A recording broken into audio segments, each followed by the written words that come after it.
are 13 dominoes. The largest domino, it weighs about 100 pounds and is more than a meter tall.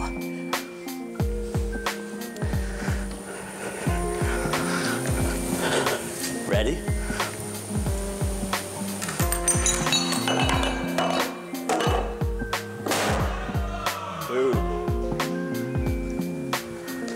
That was 13 dominoes. If I had 29 dominoes, the last domino would be as tall as the Empire State Building. Domino, হ্যাঁ Domino effect. এখন ধরেন এই যে একটু আগে আমরা যে ভিডিওটা দেখলাম, এটা দেখেন খুব ছোট একটা জিনিস, সেটা ধাক্কা দেওয়াতে অনেক বড় একটা কিছুকে ফেলে দিল, তাই না? এটা কীভাবে ফেললো? এখানে কিন্তু ফিজিক্সের নিয়ম কাজ করছে। এর মধ্যে পটেনশিয়াল এনার্জি, তারপর গ্র্যাভিটি ফোর্স, কাইনেটিক এনার্জি, এই বিষয়গুলো কিন্তু আছে। এখন এই জিনিসগুলো যদি ওইভাবে আমরা না বুঝে থাকি, তাহলে কিন্তু এই টাইপের কোনো একটা কাজ যখন আমরা কম্পিউটারে তৈরি করব, তখন সেটা তো ঠিক হবে না, তাই না? একটা মার্বেল গড়ায় যাচ্ছে, এটা একটা গতি, সিম্পল।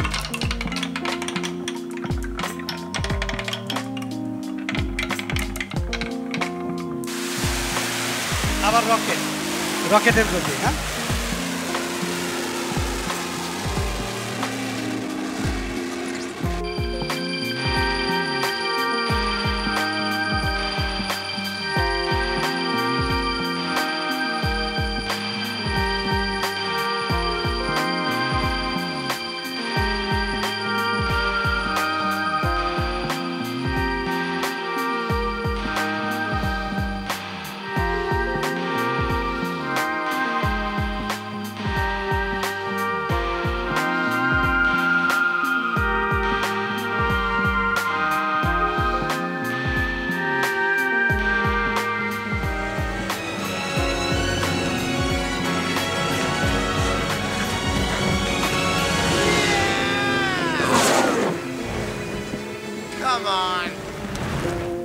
আচ্ছা, তো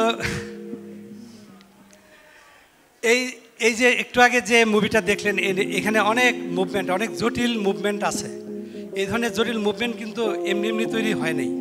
এগুলো তৈরি করার পেছনে এই যে ড্রাগনটা যে ফ্লাই করছে, তারপরে এখানে গতির প্রত্যেকটা বিষয়, প্রতিটা সূত্র কিন্তু এখানে কাজে লাগানো হয়েছে। নিউটনের গতিসূত্র থেকে শুরু করে সব কিছু, নিউটনের গতিসূত্রের সেই জড়তা, ইনার্শিয়া, ভরবেগের নিত্যতার সূত্র, সব কিছু, যে কনজারভেশন ল অফ মোমেন্টাম, কোনো কিছুই বাদ নাই, সব কিছুকে বিবেচনা করা হয়েছে বলেই কিন্তু এই দৃশ্যটা যখন আমরা দেখছিলাম, আমাদের মনে হয় নাই যে এটা তৈরি করা, মনে হচ্ছিল যে এটা বুঝি বাস্তব।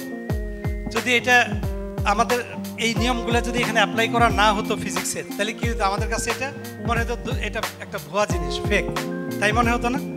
এটাকে বিশ্বাসযোগ্য করে তৈরি করার জন্যে কি দরকার হয়েছে? কি ফিজিক্সের সূত্র। অনেকেই, হ্যাঁ যাক, তাও বেশ কয়েকজন আছে, এটা ভালো।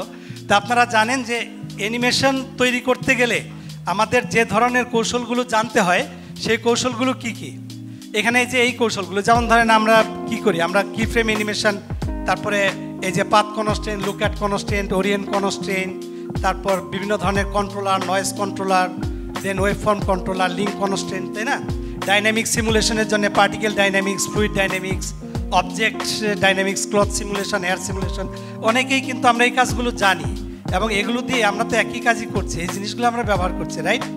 আর যে সূত্রগুলো ইউজ হয়, কোন সূত্র ইউজ হয়? আমি এটা একটু দ্রুত যাচ্ছি, কারণ আমি বলছি যে আমি দু একটা কাজ আপনাদের সফটওয়্যারে আমি করে দেখাবো। সো আমি এই পার্টটা একটু দ্রুত শেষ করব। তো যে ধরনের জিনিস জানতে হয়, সূত্রগুলো বা ধারণা থাকতে হয়, তার মধ্যে আছে নিউটনস ল অফ মোশন, তারপর inertia, conservation law of momentum, acceleration, deceleration, circular motion, gravity and gravitational force. যাদের সায়েন্স ব্যাকগ্রাউন্ড আছে, যারা ইন্টারমিডিয়েট লেভেল পর্যন্ত বা সায়েন্সে পড়াশোনা করেছেন, তাদের কাছে তারা কিন্তু এই সূত্রগুলো জানেন। এখন এটাকে কিভাবে প্রয়োগ করতে হয় যদি আমরা একটু রিয়ালাইজ করি, বুঝতে পারলে এই সূত্রগুলো ব্যবহার করা কোনো সমস্যা না, কিন্তু মুখস্থ করে থাকলে সমস্যা, তখন এটা প্রয়োগ করতে প্রবলেম হবে, তাই না? তারপরে যেমন graph of motion, types of forces, wave motion, optics, particle dynamics, object dynamics, fluid dynamics, এই জিনিসগুলো কিন্তু লাগবে। যারা রিয়েলিস্টিক অ্যানিমেশন তৈরি করতে চান বা যারা এই একদম বাস্তবসম্মত অ্যানিমেশনের কাজ করবেন, তাদের ফিজিক্সের এই সূত্রগুলো তাদের অবশ্যই জানতে হবে, দেখতে পারেন। তো এখন আমি কিছু এক্সাম্পল দেখাতে চাচ্ছি। আমি আসলে কম্পিউটারে এখন বসবো, দু একটা কাজ আমি আপনাদের করে দেখাতে চাই। যেমন একটা হচ্ছে বাউন্সিং বল অ্যানিমেশন, যে ব্যাপারটা আমি প্রথমেই বলেছিলাম। এই অ্যানিমেশন, এইটা একটু ভিডিওটা একটু প্লে করেন।